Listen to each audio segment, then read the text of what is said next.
Welcome to the Jeff Crilley Show. And now, here's Jeff Crilley.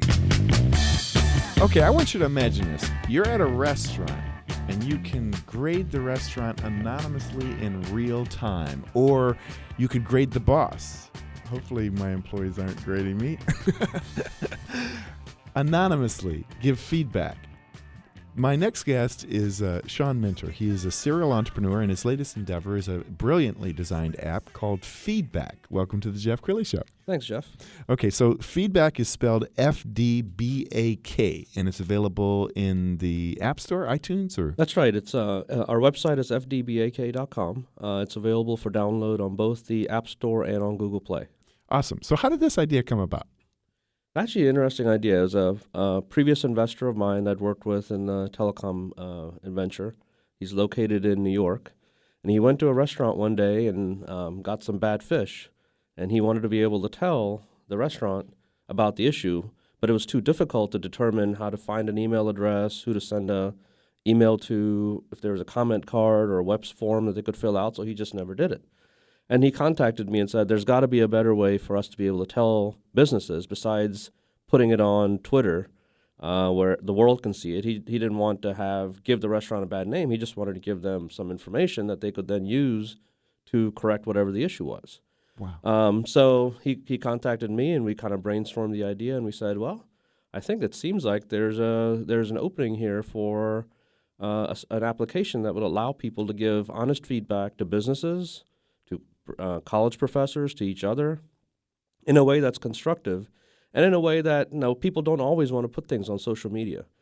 Social media is a one-to-many communication platform. Sometimes you just want to tell one person something. So how do you protect against bullying or just lies?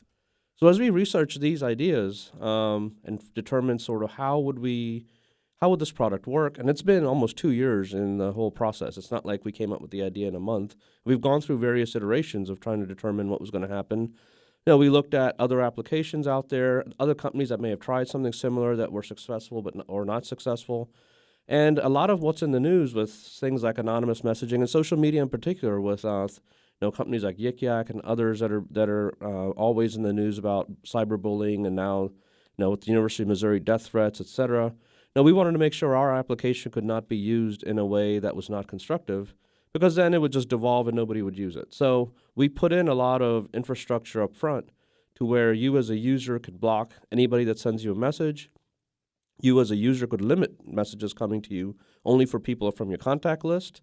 So if they're not in your contacts, they can't send you a message anonymously, so it's only a group of people that can send it. And it separates your messages. So it'll separate your messages from people that send it that you know versus people you don't know, even when they're anonymous. So you can block people, you can report abuse, you can only get messages from people in your contact list. So all those are options available for a user to keep those things from happening. So let's go back to the restaurant example. In terms of quality control and making sure that the restaurant is on its A game, this is really helpful feedback. Like your friend with getting the bad fish, the restaurant owner needs to know that. Exactly. I mean, I think every business wants to get information and feedback from their consumers, and they really don't want to get it in a social media environment because that's not conducive to a two-way conversation. It's not conducive to a proactive, helpful conversation because people just pile on any negative items that get thrown out there. In this environment, with this application, I think business owners are more going to get information not in a one-way format, but a two-way format. So you could anonymously send a business that you were not happy with a particular item, and the business can communicate with you and figure out what it was, the issue was, if they have more questions, figure out if they could do something to help you, right? So no business wants a customer to leave happy. They could offer you a promotion without even knowing who you are to come back to see if you can have a better experience the next time. It can turn into a two-way conversation that actually helps you and helps the business, and it provides. We basically facilitate that communication.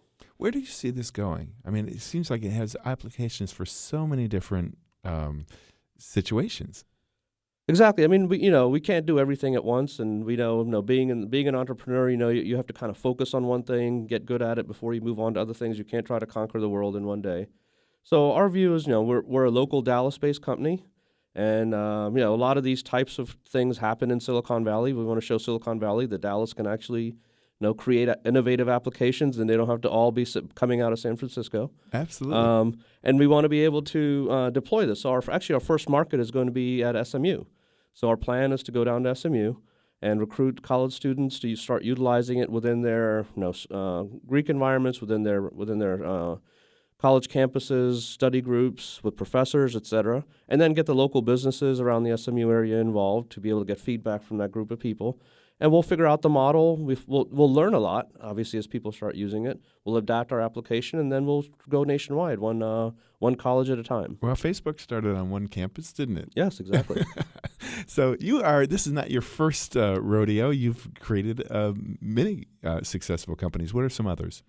Well, I started off in the in the technology world, in the telecom space. Being in Dallas, that was kind of the hub in the '90s and in the early 2000s. So I've started, telecom resellers. I've started a telecom broadband service provider, which was the largest one in Texas at one point. Now I have started a voice over IP security provider that actually has customers in 40 states. That's based out of Dallas. Now, it's interesting, Jeff. I've run companies that started inside my house, and I've run other companies that had 10,000 plus employees. So I've kind of managed a gambit of size in terms of 3 people in your house, and that's what you have to manage, to 10,000 people spread across the world. And it's a very interesting way of diversifying yourself. Your lovely bride is in studio, and she's smiling because she's probably, for every business you started, there's probably been 10 that she said, no, you're not doing that. Well, she will tell you I have crazy business ideas on a daily basis. So, and she says, no, you really don't have time for all of these. So let's talk a little bit about being an entrepreneur and taking those risks, because even the most wildly successful entrepreneurs still occasionally come up with a bad idea. Have you had any companies that didn't work out that you say, yeah, gosh, I shouldn't have done that one? I think most of the time, and there have been many situations, I would say the problem is usually not the idea. Because nothing you end up doing is eventually exactly like how you started. Right. So every idea has to evolve. Every idea, I think, to start something to the extent you see a need is probably a good idea.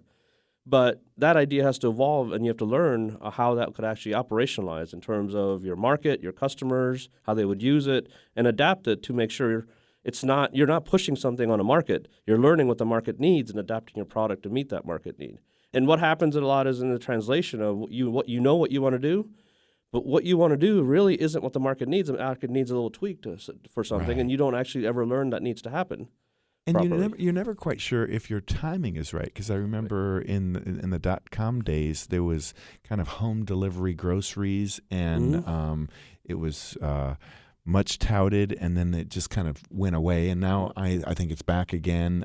So picking the right time is important as well.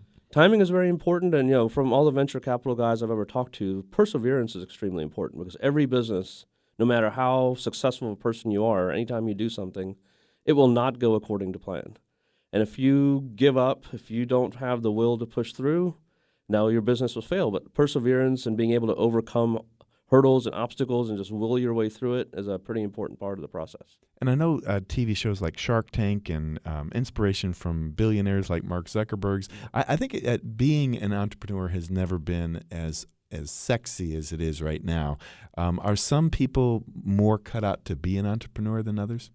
Oh, definitely. I mean, that's where I think everybody thinks they can be an entrepreneur until they actually try to be an entrepreneur and figure out it's not really sexy, to be honest with you, when you're actually doing it. You do 20 different jobs, and a lot of them are admin type of things that are not very sexy, not very, not something you go brag about, this is what I did today. But, right. Those kinds of things have to be done if you're going to have a business to start with. And let's talk about mastermind groups like EO. I know we're both members of EO. It's been very important in my life. What have you gotten out of EO? I've been in EO for about 2 years. So I would say the organization has allowed me to meet and network with people that I would not normally meet or network with. And you learn a lot of things in meeting lots of people, right? And I'm a type of person that always likes to learn new things. Whether I use it or not, it doesn't matter. I'm just, always like to soak up knowledge from different people. So, being in the technology world or in other types of technology, I never really was around real estate developers, people that do other types of businesses. And you sort of learn their mindset and you kind of understand their businesses. And, No, and I think it becomes a conversation that everybody, it's kind of a learning organization from my perspective. It's kind of a networking organization, but you actually end up learning a lot from the learning events, from just meeting people, understanding their histories, asking them about their businesses and what their challenges are and how they overcome them. And you can look at some of those things and say, I could do those things in my business. And you get a lot of ideas from that. One of the things that I've been really impressed with EO is it seems like everybody has a giving heart. It's not like my company is bigger than your company place. Yeah. Everybody has headaches and have gone through difficulties, and they're so willing to share from their experience. Yeah. Well, and the other benefit of EO is everybody is considered, now it's not really a small business, but none of the people there have huge $1 billion or $100 million companies, right? So it's not like we're all competing against each other for a bigger part of the market. So it becomes a collaborative environment versus an environment where we all have big companies and we're marketing against each other, and you don't really want to share information with the other person, like a lot of other kind of big business organizations might be. This is all small entrepreneurs there to help each other, share their stories, make friendships with people that they would have never met in the normal part of life. Well, let's talk about the importance of having a supportive spouse, because I know fiance actually, fiance, excuse me. So, but it is my wife. Were it not for my wife's vote of confidence, saying, "Honey, go do this." I've got the health care while you're trying to figure it out. My company wouldn't have been born. How important is having your fiance in your corner? Well, I mean, she's the type of person, she's like my feedback, but without the anonymity, right? Because she knows she can tell me anything she thinks. And she can give me advice that's free from, should I be able to say this to them or not? Kind of what your employees or other friends might be able to say. So you kind of get some free, what you call out-of-the-box kind of ideas and thinking of maybe some areas where maybe you should not be running so fast, right? Where other people may not say that to you. There's nothing that prevents her from saying those types of things. What's her name? Sarah. Well, my daughter's name is Sarah. It's a great name. Maybe there should be an app. Called Sarah? The Sarah app. That gives you free anonymous feedback? Somebody should make that up. That would be a good one. My daughter Sarah has given me 2 thumbs up over here. So we've got about a minute left. Let's just talk about how people can get in touch with you and how they can support you as you really roll out Fdbak. Well, I have several businesses here in Dallas, so Fdbak is kind of one of my primary ones I'm focused on right now, MPI. So our website is fdbak.com. MPI is my other website, and there's contact information on those sites, so I'd be happy to talk to anybody that wants to talk to me. We're out of time. Thanks so much. Thank you. KFXR, Dallas, Fort Worth. Talk Radio 1190. An iHeartRadio station.